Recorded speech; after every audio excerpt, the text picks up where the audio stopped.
சென்னையில properties தேடுறீங்கன்னா findbhk.com போங்க. Matching ப்ராப்பர்ட்டிஸ AI உங்களுக்கு சஜஸ்ட் பண்ணும்.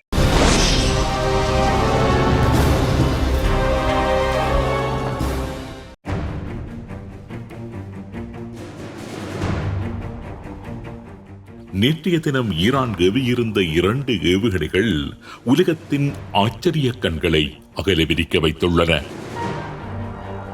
ஈரானின் இத்தனை சதவீதமான ஏவுகணை பலத்தை சிதைத்து விட்டோம், ஈரானின் இத்தனை ஏவுகணை செலுத்திகளை அழித்து விட்டோம் என்று அமெரிக்காவும் இஸ்ரேலும் புள்ளி விவர கணக்குகளை வெளியிட்டுக் கொண்டிருக்க, அமெரிக்காவோ இஸ்ரேலோ கற்பனை செய்து கூட பார்த்திராத ஒரு ஏவுகணையை ஏவி அனைத்து தரப்பினதும் கணிப்புகளையும் தவிடுபொடியாக்கி இருக்கின்றது ஈரான்.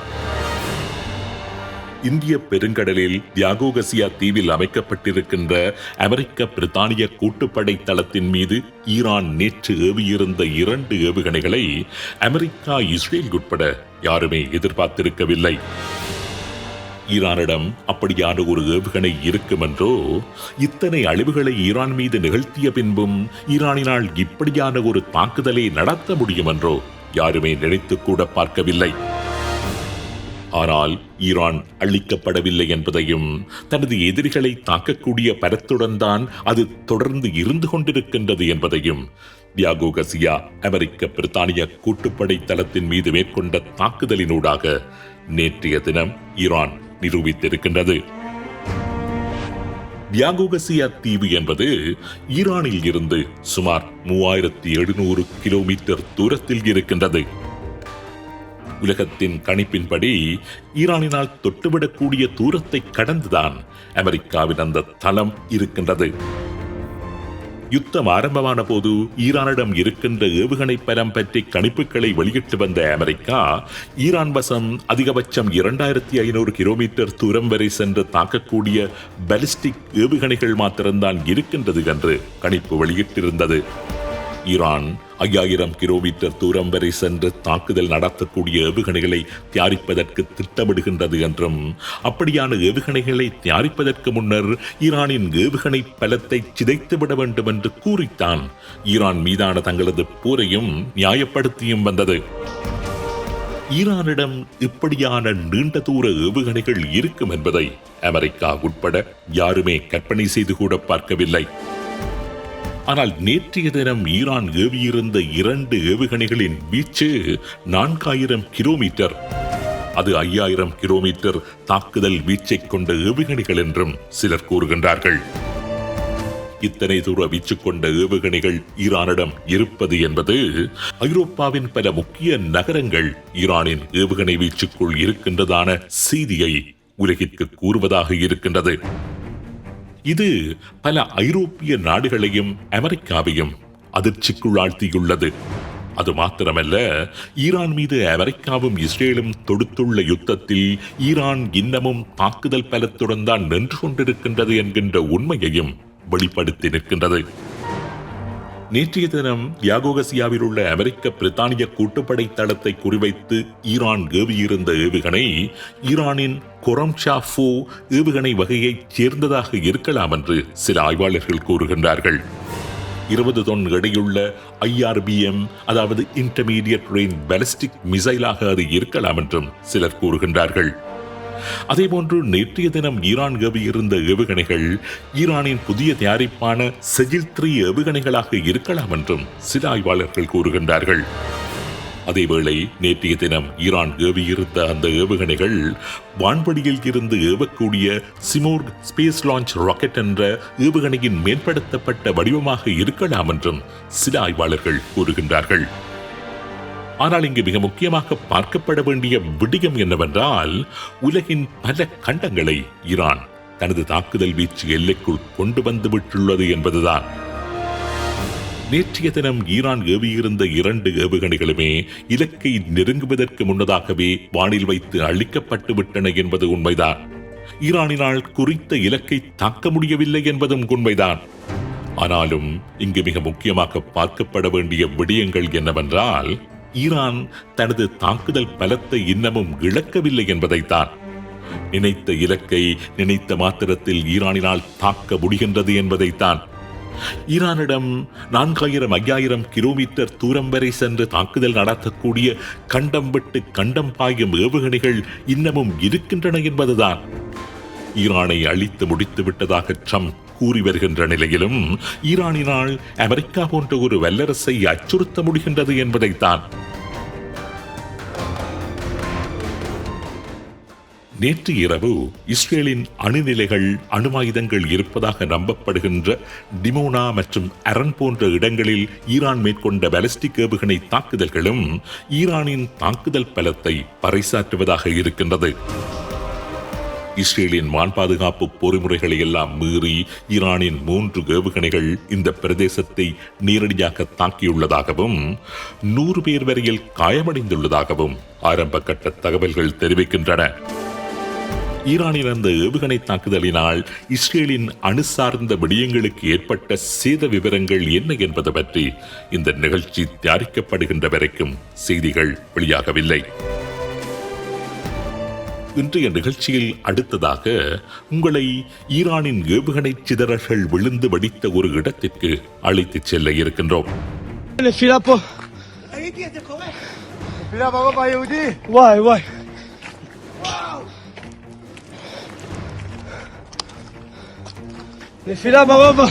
இஸ்ரேல் மீது நேற்று முன்தினம் 9 ஏவுகணைகளை ஈரான் ஏவியிருந்தது.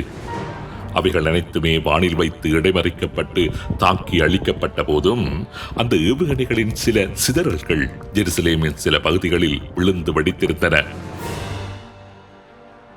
குறிப்பாக ஜெருசலேமில் உள்ள அல்-அக்ஸா மசூதி மற்றும் யூதர்களின் புலம்பலின் சுவர் போன்ற மிகவும் பிரசித்தி பெற்ற இடங்களுக்கு அருகில் விழுந்து வெடித்திருந்தன. ஈரானின் ஏவுகணை சிதறல்கள் விழுந்து வெடித்த அந்த இடம் எப்படி இருக்கின்றது என்று அருகில் சென்று காண்பித்தார் ஐபிசி தமிழின் இஸ்ரேலிய செய்தியாளர். அமெரிக்க இஸ்ரேல் கூட்டுப்படைகளுக்கும் ஈரானுக்கும் இடையில நடக்கின்ற 22வது நாள் யுத்தத்தில் உங்களை நான் எருசலேமில் சந்திக்கிறேன். நான் நிற்கிற இடம் எருசலேமில் இருக்கிற ஒலிவு மலை.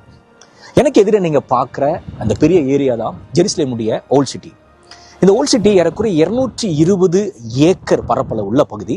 இந்த ஓல்ட் சிட்டி 4 பிரிவாய் பிரிக்கப்பட்டிருக்கு, 4 பகுதிகளாய் பிரிக்கப்பட்டிருக்கு. முதலாவது ஜூவிஷ் குவார்ட்டர்ஸ், யூதர்கள் வசிக்கின்ற பகுதி. 2வது கிறிஸ்டியன் குவார்ட்டர்ஸ், கிறிஸ்துவர்கள் வசிக்கின்ற பகுதி. 3வது இஸ்லாமியில் வசிக்கக்கூடிய முஸ்லிம் குவார்ட்டர்ஸ். 4வது பகுதி ஆர்மீனியர்கள் என்று அழைக்கப்படக்கூடிய ஆர்மீனிய கிறிஸ்துவர்கள் வசிக்கக்கூடிய இன்னொரு பகுதி, ஆர்மீனியன் குவார்ட்டர்ஸ் என்று அழைக்கப்படும். இப்போ நேற்றுக்கு 9 முறை ஈரான் இஸ்ரேலை நோக்கி ஏவுகணை தாக்குதல்களை நடத்தினது. இதில் 3 ஏவுகணைகள் கிளஸ்டர் குண்டுகள், கிளஸ்டர் பாம்ஸினால் நிரப்பப்பட்ட ஏவுகணையில் சுமந்து வந்ததா இருந்தது. இந்த 3 பாலிஸ்டிக் மிசைல்ஸும் இன்டர்செப்ட் பண்ணப்பட்டது. இஸ்ரேலில் பல வான் பரப்புகளை இன்டர்செப்ட் பண்ணப்பட்டது. அப்போ இந்த இஸ்ரேலில் பார்த்தீங்கன்னா ஜெருசலேம்ல இந்த வான் பரப்புல வந்த ஒரு பாலிஸ்டிக் மிசைல் இன்டர்செப்ட் பண்ணப்பட்ட பொழுது அதனுடைய சிதறல்கள் விழுந்த பகுதி தான் இன்னைக்கு நான் உங்களுக்கு காமிக்க போறேன். அது குறிப்பாய் நீங்க எனக்கு ஆப்போசிட்ல எதுக்கு நீங்க பாக்குறீங்களே, அப்போ நீங்க பாக்குற இந்த பகுதி யூதர்கள் வசிக்கக்கூடிய பகுதி.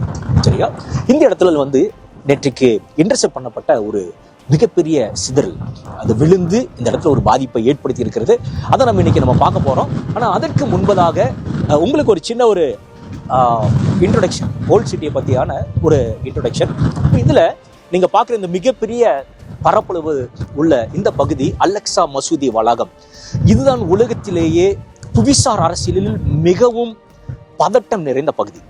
அக்டோபர் 7ஆம் தேதி ஹமாஸ் நடத்தின தாக்குதலுக்கு அந்த மூவுக்கு அவர்கள் இட்ட பெயர் அல்-அக்ஸா ஃப்ளட், அல்-அக்ஸா பிரளயம் அல்லது அல்-அக்ஸா வெள்ளப்பெருக்கு அப்படிங்கிற மாதிரி நம்ம தமிழில் அர்த்தம் கொள்ளலாம். அப்போ அந்த அளவுக்கு பெரிய பதட்டம் நிறைந்த ஒரு டென்ஸ்டான இந்த பகுதி. இந்த நாட்கள்ல ரமலான் மாதம் இருக்கின்றபடினால வெள்ளிக்கிழமை நேற்றுக்கு திரளான அரபு இஸ்லாமியர்கள் இங்க தொழுகை நடத்தி கொண்டிருந்த நேரம், மதிய நேரத்துல ஈரான்ல இருந்து வந்ததான மிசைல் இன்டர்செப்ட் பண்ணப்பட்டு அதனுடைய அந்த சிதறல்கள் ஜூவிஷ் குவார்ட்டர்ல விழுந்து ஒரு பாதிப்பை ஏற்படுத்தி இருக்கிறது. இந்த காலம் ஒரு பண்டிகை காலம் அப்படின்னு சொல்லலாம். யூதர்களுக்கு வரக்கூடிய அடுத்த ஒரு சில நாட்கள்ல அவர்களுக்கு பாஸ்ஓவர் பண்டிகை, பஸ்கா பண்டிகை வரப்போகுது. கிறிஸ்துவர்களுக்கு ஈஸ்டர் பண்டிகை வரப்போகுது.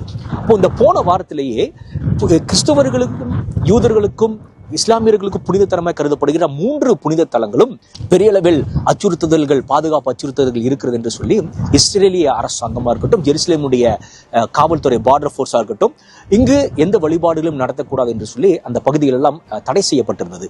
இந்த சூழ்நிலையில தான் நேற்றைய தினம் வெள்ளிக்கிழமை ஈரானுடைய இந்த தாக்குதல்கள் இங்கு உள்ள பக்தர்கள் மத்தியில் பெரிய ஒரு அதிர்ச்சியும் ஏற்படுத்தி இருக்கிறது. ஏன்னா ஏற்கனவே இந்த பகுதியில் மிகப்பெரிய அளவில் ஒரு பதட்டம் நிறைந்த பகுதியில் இந்த ஒரு நேற்று நடைபெற்ற தாக்குதல்கள் ஒரு பெரிய அதிர்ச்சியை ஏற்படுத்தி இருக்கிறது. ஏன்னா குறிப்பாய் உலகத்திலே மிகவும் பதட்டம் நிறைந்த இந்த பகுதி, இந்த பரப்பில், ஏன்னா இந்த பரப்பில் இப்படிப்பட்ட ஏவுகணை தாக்குதல் நடந்தது மூலமாக அதனுடைய சிதறல் விழுந்தது மிகப்பெரிய ஒரு அதிர்ச்சியை மக்களுக்குள் ஏற்படுத்தி இருக்கிறது. நம்ம அடுத்து என்ன பண்ண போறோம்னா, இங்க போய் ஜூவிஷ் குவார்ட்டர்ஸினுடைய பகுதியை பார்க்க போகிறோம்.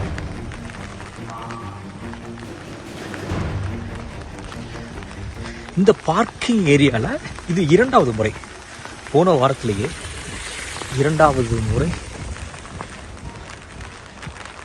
ஏவுகணை இன்டர்செப்டட் ஏவுகணைகளுடைய வழிமறித்து வானத்திலேயே இடைமறித்து தாக்கப்பட்ட ஏவுகணையுடைய சிதறல்கள் 2வது முறையாக இதே பகுதியில் விழுந்திருக்கு. இது யூதர்கள் வாழக்கூடிய பகுதி. ஓல்டு வால்ஸ்லாம் பார்க்குறீங்க.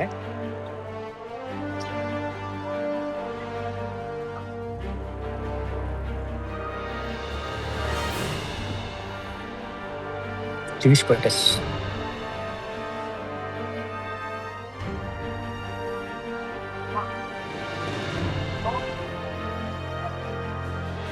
இங்க ஃபுல்லா இருக்குங்க, பார்க்குறோம்.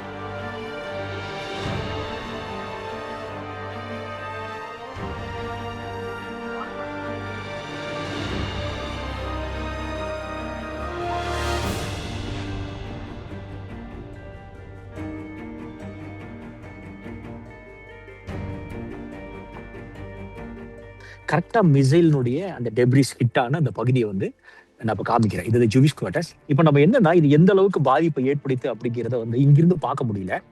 நம்ம கீழே போய் பார்க்கறதுக்கு வாய்ப்பு இருக்கான்னு சொல்லி நம்ம தேடலாம். எதிரில் பார்க்கறது தான் வந்து ஒளிவு மலை. இந்த ரோடு வந்து நான் நடந்து போகிற இந்த பகுதி, இது ஒரு மிகப்பெரிய பள்ளத்தாக்கு. ஜூவிஷ் குவார்ட்டர்ஸ் வந்து இன்றைக்கு ஷபாத் யூதர்களுக்கு ஒரு ஓய்வு நாள்.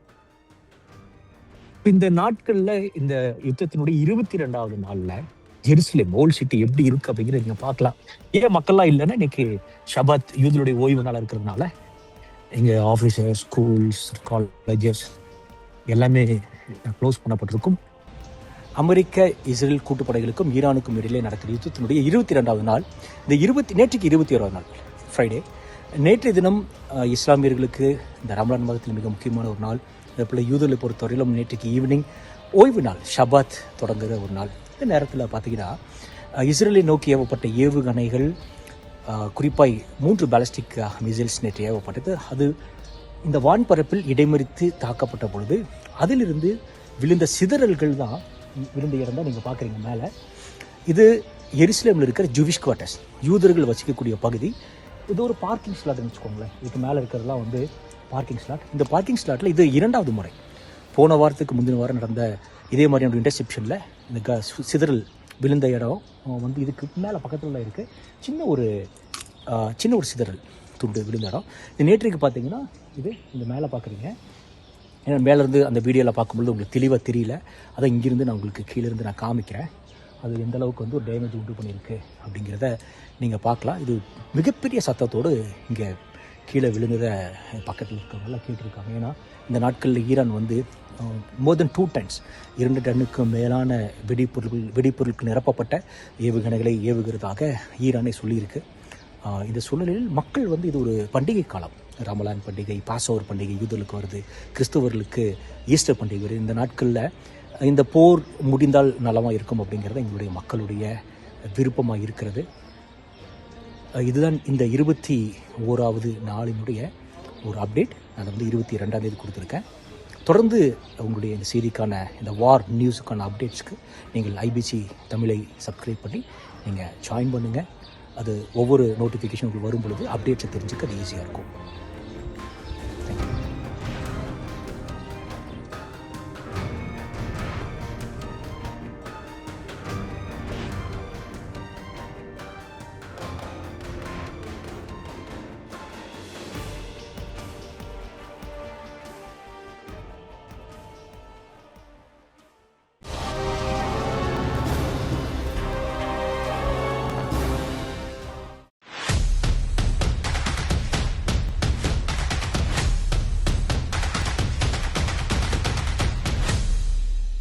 சென்னையில ப்ராப்பர்ட்டிஸ் தேடுறீங்கன்னா findbhk.com போங்க. மேட்சிங் ப்ராப்பர்ட்டிஸ AI உங்களுக்கு சஜஸ்ட் பண்ணும்.